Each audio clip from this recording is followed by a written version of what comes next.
तूने भी नहीं सुना बुड्ढे?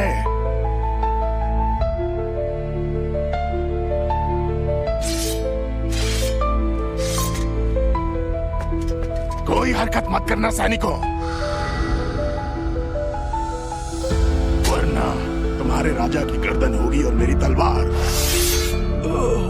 ये करने क्या वाला है? ये क्या? इसने तो तलवार निकाल ली। क्या होने वाला है?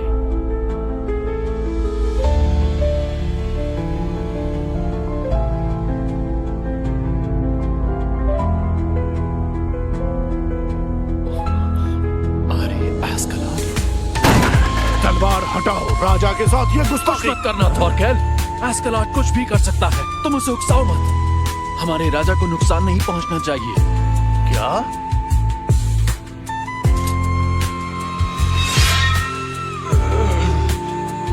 तलवार हटा लो, मैं तुम्हें इस गुस्ताखी के लिए माफ कर दूंगा।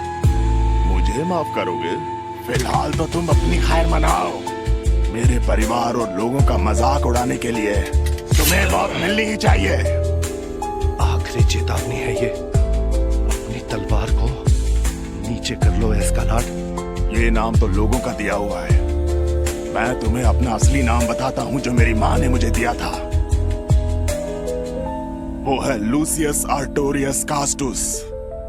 ये भी सुन लो कि इंग्लैंड का महाराजा बनने का हकदार अगर कोई है तो वो सिर्फ मैं हूँ।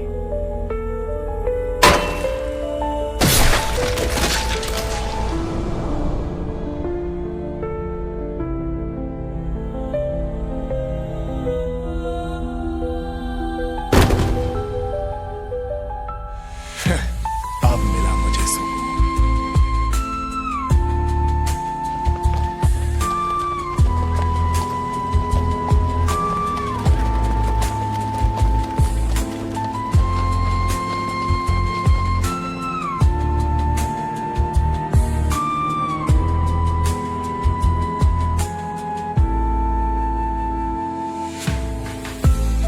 एक लंबे समय तक इंग्लैंड पर डेनमार्क का राज कायम रहा, लेकिन 1014 में डेनमार्क के राजा स्वैन की मौत के बाद हालात तेजी से बदलने लगे।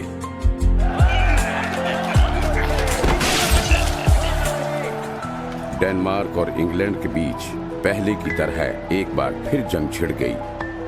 अपने पिता स्वैन की मौत के बाद कन्यूट राजा बना और इंग्लैंड में डेनमार्क की सेना का नेतृत्व करने लगा। स्वैन की मौत की खबर सुनने के बाद ईथेलरेड सेकंड, जो देश छोड़कर चला गया था, वापस नॉर्मैंडी आ गया और उसे फिर से राजा बना दिया गया। कन्यूट और ईथेलरेड सेकंड दोनों ने ही अपने आप को इंग्लैंड का राजा घोषित कर दिया। सिंहासन किसका होगा, एक बार फिर ये सवाल खड़ा हो गया। कभी ना खत्म होने वाली लड़ाइयों से इंग्लैंड थक चुका था।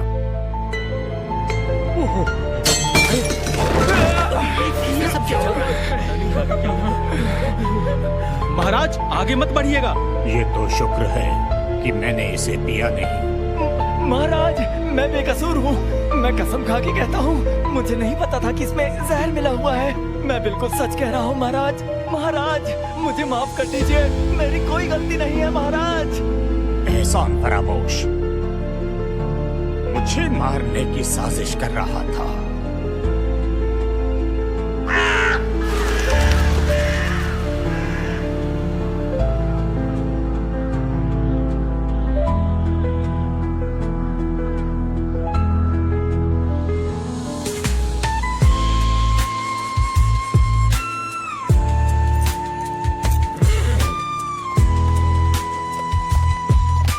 बहुत बुरा हाल है, जितना हमें बताया गया था उससे कहीं ज्यादा बुरा हाल है महाराज। मर्सिया जहाँ कभी हरे भरे खेत लहलहाया करते थे, उसे इस हाल से उबरने में काफी वक्त लग जाएगा। गुन्नार, ऐसी बात मत करो, क्योंकि इसे हमने ही बर्बाद किया है। वहाँ क्या हो रहा है? अच्छा वो लोग, वो हमारी फौज की उस टुकड़ी के जाबाज हैं जिन्होंने इस इलाके को जीता है। मेरा ये मतलब नहीं था, मैं बस जानना चाहता हूँ कि ये कर क्या रहे हैं। यहाँ बस लूटपाट कर रहे हैं और क्या। इन गरीब परिवारों में ऐसी लड़कियाँ ढूंढ रहे हैं जिन्हें बेचा जा सके। मैंने ऐसा करने से मना किया है। इनके सर काटकर रास्ते में लटका दूं। क्या? लेकिन महाराज, जीती हुई जगह पर लूटपाट तो की ही जाती है। सैनिकों के साथ इतनी सख्ती करना शायद ठीक नहीं। जो अपनी हद में नहीं रह सकता वो मेरा सैनिक नहीं है। इनके सिर काट दो और रास्ते में लटका दो। जी जी महाराज, जैसा आप कहें। जाओ। क्या सच में काटने हैं?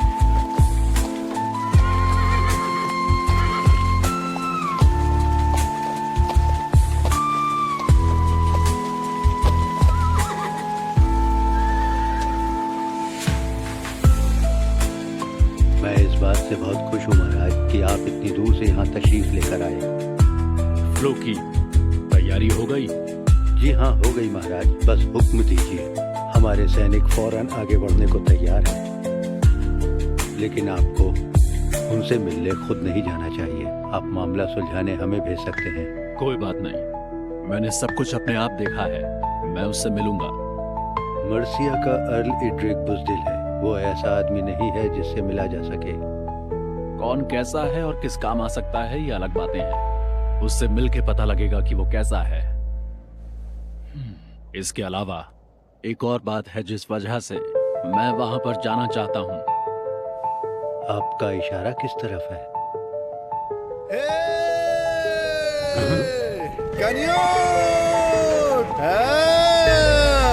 तो तू यहाँ पर है? तूने क्या सोचा था?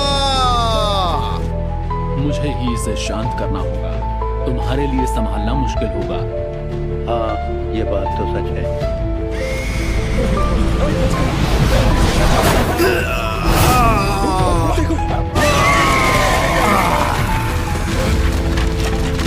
अबे ओ छोटे चूहे, मुझे उसे मारने दो। मेरे रास्ते से हट जाओ। मुझे उसे मजा चखाना है। शांत हो जाओ थॉरकेल। क्यों शांत हो जाऊं बच्चे? मैं नफरत करता हूँ। जितनी नफरत मैं मेंढक से करता हूँ, उससे ज्यादा उनसे करता हूँ जो लड़ाई रोकता है। मेंढक से? हाँ, मेंढक से। मर्सिया में कुछ समय के लिए युद्ध रोकने के लिए कहा है। इसमें कोई शक नहीं कि जीत हमारी ही होगी। तुम बहुत जाबाजी से लड़े थॉरकेल। अपनी बकवास बंद करो। जानते हो, लड़ाइयाँ तब तक नहीं रुकती जब तक दुश्मन का सिर न उड़ा दिया जाए। मैं इड्रिक का सर उड़ाने ही वाला था कि तभी तुमने युद्ध रोक दिया। ऐसी गलती मत करना। मर्सिया का अर्ल इड्रिक सिर्फ इसी इलाके का मुखिया है। कुछ बड़ा करने की सोचो। मुझे इन सब से कोई मतलब नहीं। मैं तो बस जंग की जिंदगी के मजे लेना चाहता हूँ। पूर्व दिशा की तरफ ईथेलरेड का बेटा एडमंड माहौल बिगाड़ने की कुछ कोशिश कर रहा है। मैं तो कहूँगा कि तुम पूर्व दिशा में उसे शांत करने में हमारी मदद करो, जिससे कि वो। मैं कहाँ जाऊँगा और किससे लड़ूंगा ये मैं खुद तय करूँगा। तुम कौन होते हो मुझे बताने वाले? कन्यूट सुनो, बेहतर होगा अगर वो याद रखोगे जो मैंने एक दिन तुमसे कहा था। आज से तुम क्या करोगे और क्या बनोगे, इसका मैं ध्यान रखूंगा। तुम अब भी कुछ नहीं हो, इंग्लैंड के राजा तक नहीं। तुम अभी बहुत ही छोटे हो, तो ध्यान से सुन लो बच्चे। चाहे तुम कुछ भी कर लो, तुम जंग से बचकर नहीं रह सकते। अपने रास्ते को खून और लोहे से भरने के सिवा तुम कुछ नहीं चुन सकते, जैसा कि अस्कलाड ने किया। ये बात भूल मत जाना। जिस रास्ते पर तुम चल रहे हो वो खून से भरा हुआ है। कब तक तुम यूं ही खड़े रहोगे? चलो जाओ यहाँ से। गुस्सा आ रहा है मुझे। नफरत हो रही है मुझे। आज तो मैं वापस जा रहा हूँ, लेकिन अगली बार ऐसा नहीं करूंगा। भूल मत जाना। देखा, उसने सिपाहियों के सामने आपकी बेइज्जती की। महाराज, किसी भी हाल में उसकी इस गुस्ताखी को आपको नजरअंदाज नहीं करना चाहिए। लेकिन क्यों? बात तो ठीक है उसकी। उसने सही चेतावनी दी है। वो एक ईमानदार इंसान है। जानते हो, उसकी तरह जीने का मजा ही अलग है। चलो चलें।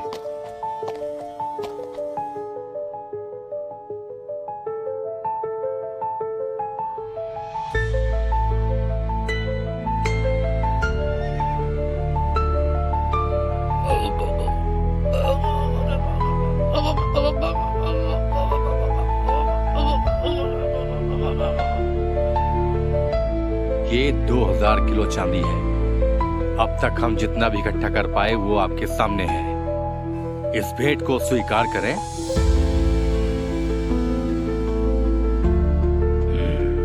और इसके अलावा हम आपको 2000 किलो चांदी और दे सकते हैं। बदले में आपको मर्सिया से अपनी फौज हटानी होगी। और मुझे लगता है ये सौदा बुरा नहीं है कन्यूट। तुम चाहते हो कि मैं चांदी लूं और चला जाऊं? ईड्रिक, मेरा कहना सही है ना? तुम्हें मंजूर है कन्यूट? मेरी बात का जवाब दो।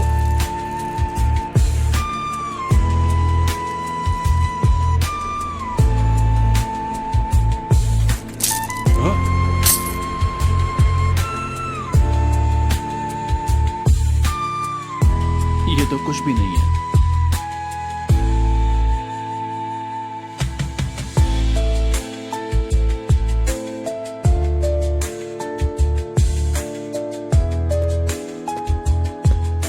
बस ठीक है, अब ऊपर खींचो इन्हें।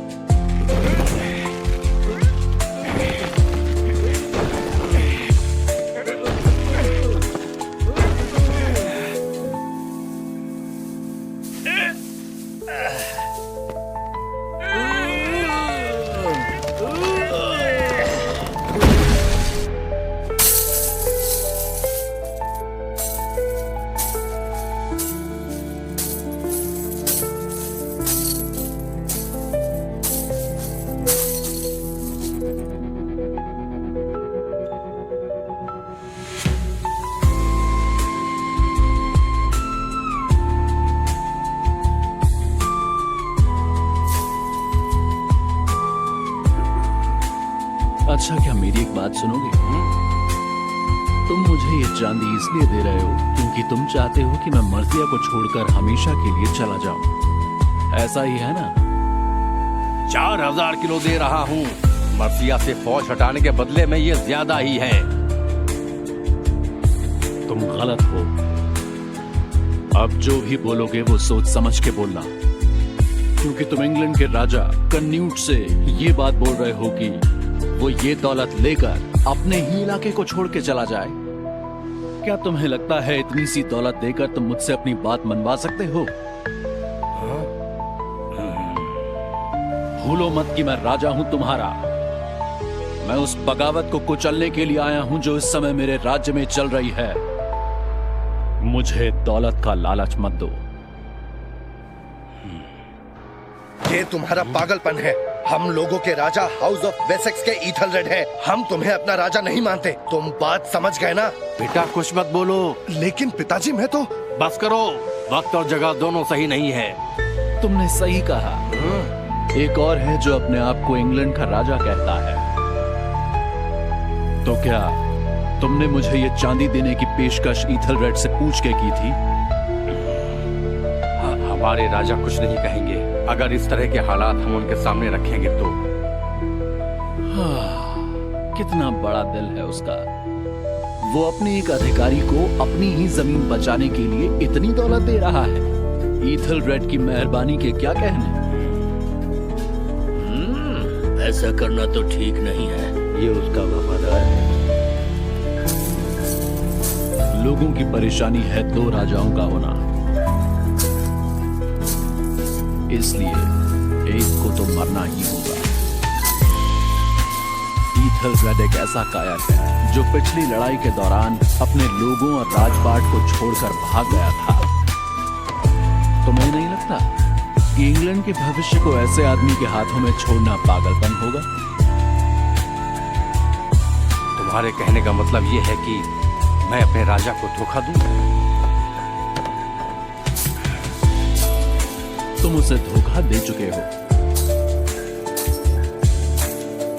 अब मैं चाहता हूं कि तुम मेरी मदद करो। मैं चाहता हूं कि ईथलरेड का किस्सा खत्म हो। तुमने कई सालों तक उसके साथ एक बड़े अधिकारी के तौर पे काम किया है। तुम एक अच्छा तरीका निकाल सकते हो। इसका मतलब मेरे मन में उनके लिए जो वफादारी है उसे तुम पूरी तरह मिटाना चाहते हो। यह मर्सिया राज्य तुम्हारा हो सकता है, कीमत होगी ईथलरेड का सिर। मुझे लगता है ये एक अच्छा सौदा है। इनकार करता हूँ। मैं लड़ाई रोकने के लिए कोई बात नहीं करूंगा। तुम जैसे धोखा देने वाले इंसान से मैं आखिरी दम तक लड़ता रहूंगा।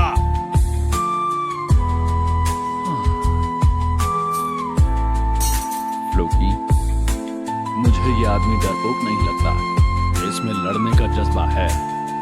अगर ऐसा है तो क्यों ना इस बात की जांच कर ली जाए महाराज।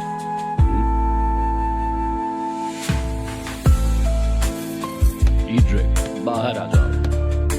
मैं तुमको कुछ दिखाना चाहता हूँ।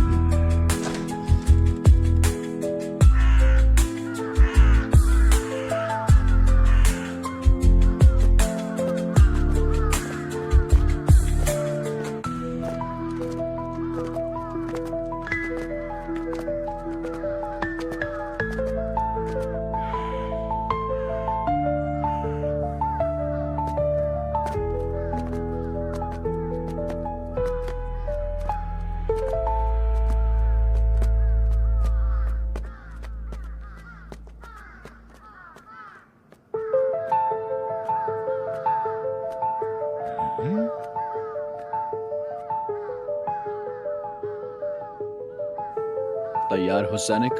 जी महाराज, तैयार हूँ। तो शुरू करो।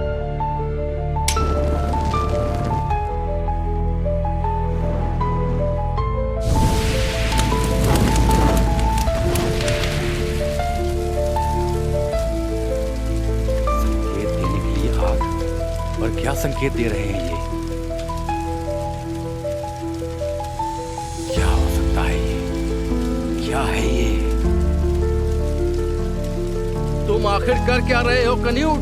ये हो क्या रहा है?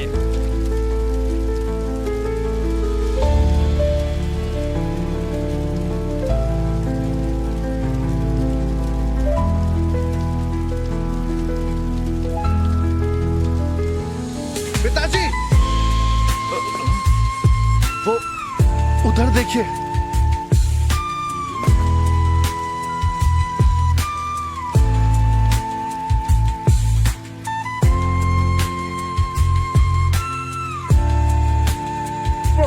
कई जगह आग जल रही है।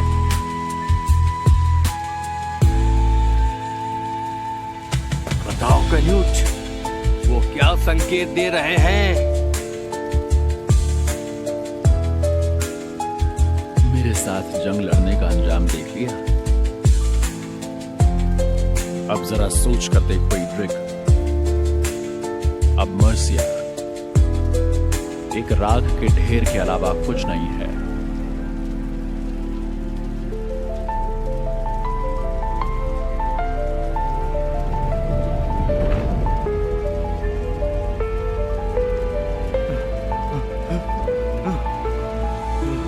समझ आ गया होगा। अगर मैंने एक बार तय कर लिया तो तुम्हें बर्बाद करने में मुझे कोई परेशानी नहीं होगी।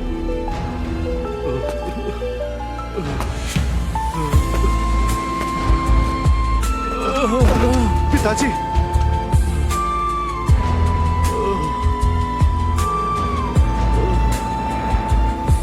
ईथलरेड के सिर के बदले में अपने आप को बचा लेना एक अच्छा सौदा है।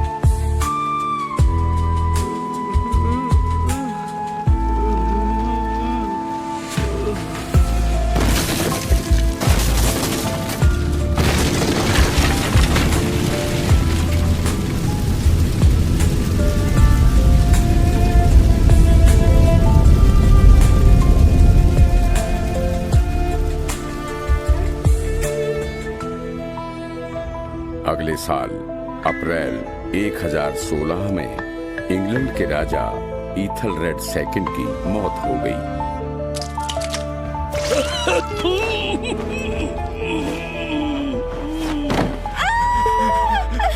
महाराज, कहा जाता है कि उनकी मौत बीमारी से हुई।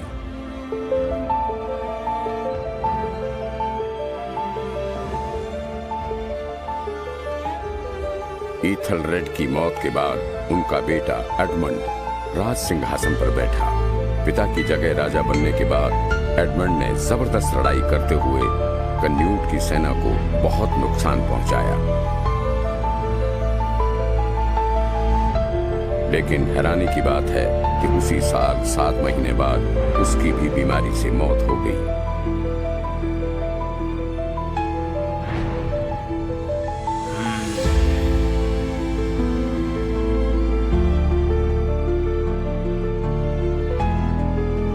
बीमारी की वजह से मौत, हाँ? किंग स्वेन को लगभग 10 साल लग गए थे पूरा देश जीतने में, और इस बार 3 साल से कम ही लगे। देख लेना, जल्दी राज दरबार भी कनूट को पूरे इंग्लैंड का राजा मानने को तैयार हो जाएगा, और फिर अगले साल होगा राज्याभिषेक।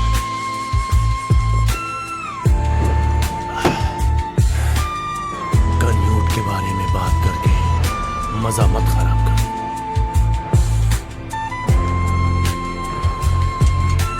ठीक है।